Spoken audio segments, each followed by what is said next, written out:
what's poppin', thunk? This is Putin Calabao. Yeah. And we right here in Laguna. This is Sulugan Kaya. Everybody say yeah! Yeah! This is the main event.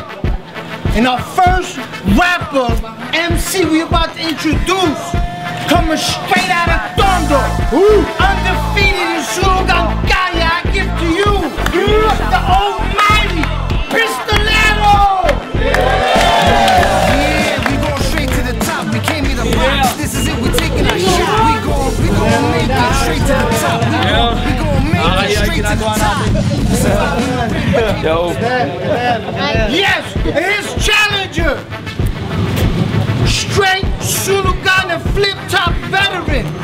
Representing Conectado. Coming straight out of San Pedro Laguna, I give to you the dangerous Damza!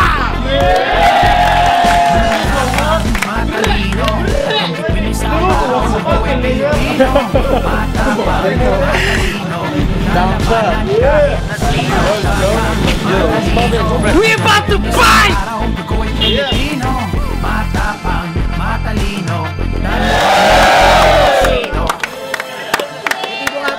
Martial Camp, Tuesday Troop, Konektado. Salamat nga po sa Whip Camps. Swag Street Style Clothing, Cola Flavor, Batang Angas, saka sa Team Negatibo. Okay! Main event natin ngayon! Sa kanan ko, galing pa ng Tondo, Repin Hush Music, mag-ingay para kay Pistolero! Pistolero, Hush Music, Dilubyong Angel, Jimmy Quar, shoutout sa Bitter Boys, One Click Familias, shoutout sa Swag and Style, Vibe, tsaka Genius Project. Let's go! Yeah. Sa kaliwa naman, galing pa San Pedro, Laguna, 50 kilos, sundalo ni Saddam, mag-ingay para kay Damsa! Hello, Damsa, sundalo ni Saddam, 50 kilos. Shoutout nga pala kay Marl Kaaway ng San Diego, California, tsaka kay Kurap sa Washington DC, tsaka sa Swag Street Style Clothing, bagong labas sila, hoodie, tsaka sa Rap and Roll. Salamat. Nico Wood! Yo, real talk, nabalitaan ko na Damsa. Mula sa sangamong makating dila na di ka daw masyadong naghanda. Yung tulad ko na bata pa raw sa eksena, di niya daw kinoconsider na banta. Pagkat anino lang daw ako ng mga tulad nilang matatanda. Ganun ba Damsa? Pes maganda ka na. Yung kaisipan mo, teterno na sa edad mo kasi magtatanda ka na.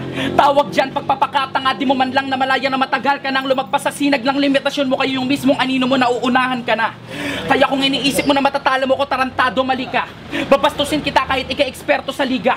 Papatulugin ka mismo ng inakala mong mahina, papatayin ka ng kayabangan mo, Anderson Silva. Ilang beses mo mang pangalandakan sa akin na isang bagito lang to. Pero alam ko, tangina mo nung bagito ka, hindi ka ganto. Napakalakas ng loob mo, nayabangan mo ako, sa Araneta, tangina mo, tinalo ko lang yung tumalo sa'yo. Mali kong magpaandar, kaya nadiskaril to. Kung ganyan ka lang par, di mo kayang makilto. Masyado ka kasing palakampante sa kung anong mapil mo, kaya din ako magtataka kung ba't bumagsak yung boxing career mo. Di naman kasi usapan dito kung ilan na yung nabasa mo na libro. Ang usapan dito ay kung ilan yung naintindi mo. Kaya siguraduhin mo lang na yung gagawin mo ikabibilib ko. Kung hindi, tangina mo, maliliit ka sa mismong minamaliit mo. Time. First round para kay Damsa! Damsa! Pistolero, sa pilang nagsisimula yung pangalan mo pero hindi ka class S na kagaya ko. Sundan mo man ang ay magmimistulan ka lamang patay dahil sa pananahimik mo. Bakit? Ako ay ex-boxer na naging best fighter. Kahit sa ex-boxer nilalaro lang kita. Pistoler. At kahit bolero ka, mapipilitan ka sa aking makipagpatintero. Mamumulot ka ng mga salitang galing sa bibig ko, yun ang literal na basurero. At ramdam ko, pistolero, kanina mo pa gustong mag-back out.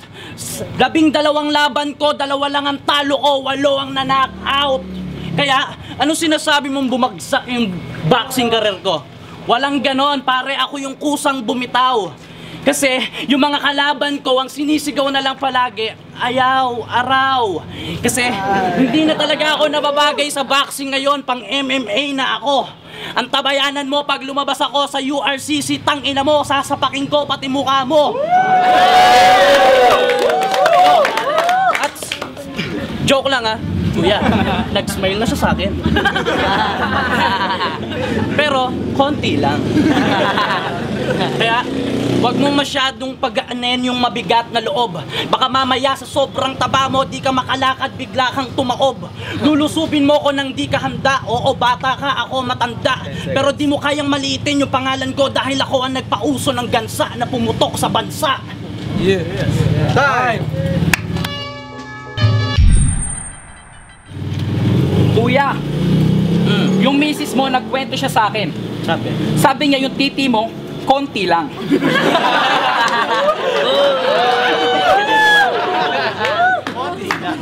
Yo. Ito na. Fuck. Kasi nga ganito yon. Tapos ka na damsa. Fuck. Ba't ba nagkaganito ako? Hindi ako nag-choke, man. Fuck. Anong 50 kilos? Sensya na. Huwag nyo nga akong pinaglololo ko. Paano kayo naging 50 kilos yung mismong miyembro nyo 13? Pero joke lang, 50 talaga, pero kung may habol pa, sige, pila-pila pa kayo. Pagkatapos kung pugbugin tong boxingero na to, malamang 49 kila na lang kayo. Pagkat bawat jab pa lang ng mga letra ko, sure ball na hook ko na yung mga crowd. Oras na bumitaw ako ng haymaker, ang hay na mga tao ay loud. Kaya lumuhod ka sa harapan ko at bigyan mo ko ng low blow. Kung ayaw mo, pipilipitin ko yung braso mo at ang tawag ko doon, spinning elbow. Puputulin ko yung ulo mo hanggang sa unti-unti kang dumanas ng sakit. Uppercut. Tapos yung ulo mo ipapasok ko sa napakalaki mong puwet. Headbutt. Kaya sure ball na knockout, pero hindi lang to basta knockout na meron technicality. Pagkat ako, pag sinimulan ko mang takedown, di lang basta takedown, may halo pang fatality. Pagsisisihin kita sa klase ng mentality na pinakita mo sa akin upang di ka natularan nila. Paparealize ko sa iyo ang katotohanan na kahit lumaban ka sa akin, maganda ka man, mauupakan kita. Kahit sabihin mo man na naging malakas ka na sa mata ng iba, bago mo pa lang ako durugin, damsa na atomize na kita. Time. Okay, second round, pakidamsa. Go! Bunso, dapat kanina pa lang sinimulan mo ng umayaw. Anong ganito lang yung titi ko? Eh sabi nga nung chicks mo, yung titi mo, balat na lang daw.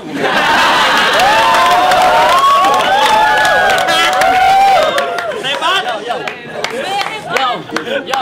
Tapos sasabihin mo sa akin, bubugbugin mo ako. Ano, nandudurog ka ba? Bago ka lumapit sa akin, tarantado, natutulog ka na. Kaya, wag mo kong paaandaran, wala kang gulong. Mabilis kang mag-rap pero yung dila mo pagong. Huwag kang maghahamon ng hari kung ayaw mong sungay mo mabali. Tangina ka, pag ikaw ay pinatay ko, nakasubo sa are. Huwag kang pa-easy-easy pare, di ako simple. Kasi, ganito lang ako. Kuya, di ba sabi ko nga sa'yo kanina, nag-smile na siya sa akin. Pero bago ka magkaroon ng commercial sa McDo, napanood ko yung video mo sa Facebook, yung battle mo kay Pipe. Ako, mababae ako. Di ba? Yun yung sinabi mo, mababae ka. Nasaan yung babae mo? 3 pa Hindi na nakakapagtaka. Itong kalaban ko hindi nakakakaba. Kahit magsulat ka pa, tangina mo, pi-freestylean lang kita. Kaya wag ka nang magmadali, wala mangyayari pare kung gusto mo nang umuwi. Pero salamat sa konektado dahil ako ay nakabalik. Time! Nagkamali ka ng dinig, hindi yung balat na lang daw. Tanong mo sa misis mo, sa sobrang tigas, balat kalabaw. Ayaw, wag mo kong nilalait na malaki tite, baka dapat patunayan mo yan. Kasi tumahimik kayo, baka yung misis mo, iwali bayola ko yan. Yo, tapos ka na sa dam, di ka nasalba ng kayabangan mo. Nagkakamali ka kung sa ganyang paraan mapuputol mo ang kalakasan ko.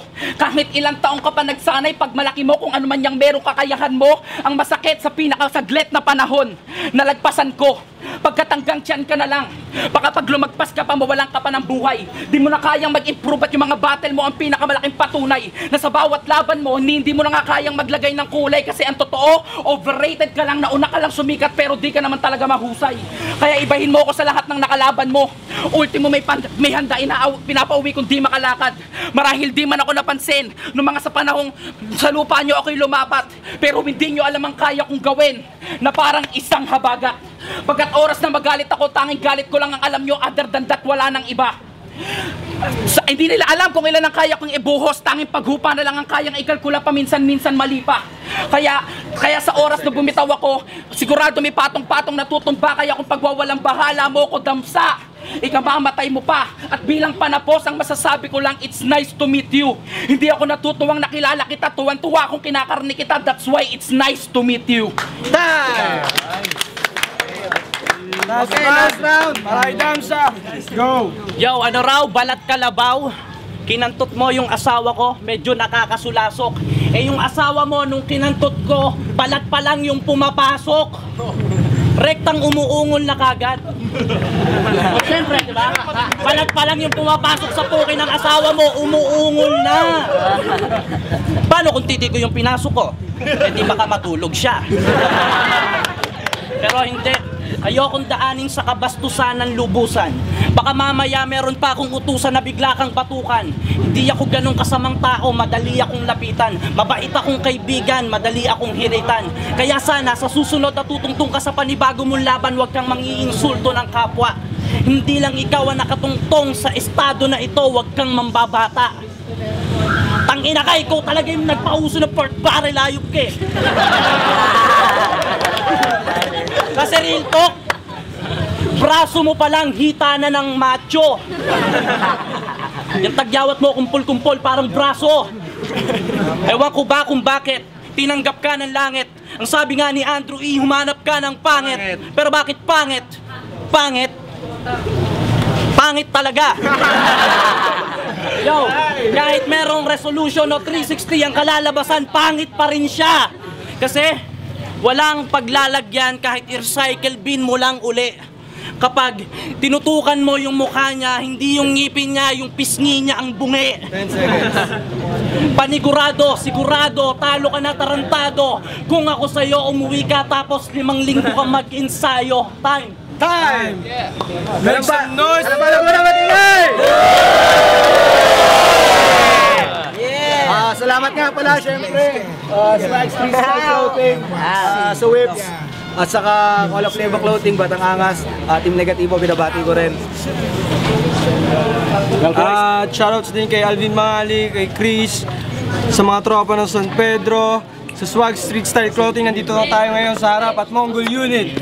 So ngayon, ang boto, isa sa OT at 2 para kay Damsa.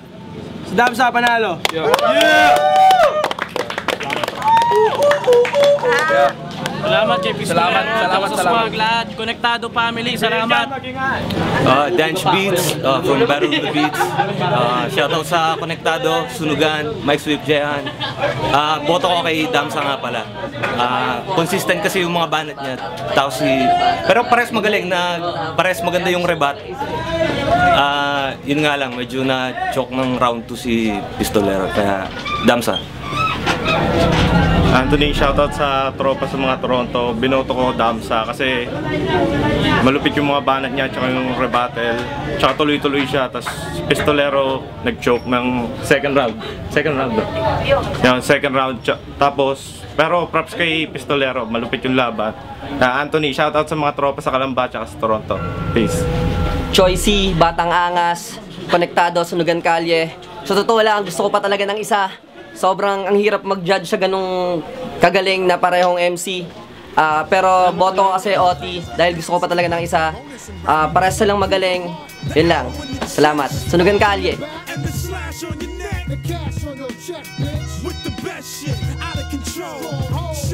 Play lang ako dito. Kung pwede lang sumagot kayo. Cashier ba to? Bakit? Kasi mukha tong bayaran. At isa pa, tao ba to? Bakit? Kasi hindi ko rin alam. Sa lugar palad na pumapalakpak. Eto sasabihin ko sa iyo bago mag-time. Salamat kay Mike at kay Negatibo sa pag-imbita. Fuck you ka, ati kayo ng mayor niyo. Yeah!